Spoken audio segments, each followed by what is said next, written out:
ইতালিতে অনেক কিছু দেখছেন আপনারা, খাল দেখছেন কখনো? এটাই হচ্ছে ইতালি তুরিনো শহরের খাল।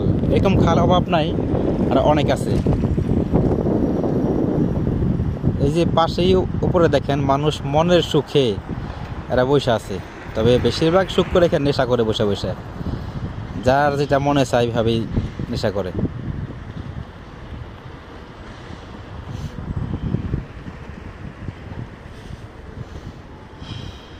আর এইখানে বিশেষ করে এই এলাকাটা, যে এলাকাটা আছে, এই এলাকাটা বিশেষ করে বাঙালি, ইন্ডিয়ান, পাকিস্তান, আরও যারা আছে অন্যান্য দেশগুলার, মানে সব আজদমিগুলো এখানেই, এটার ভিতরে থাকে।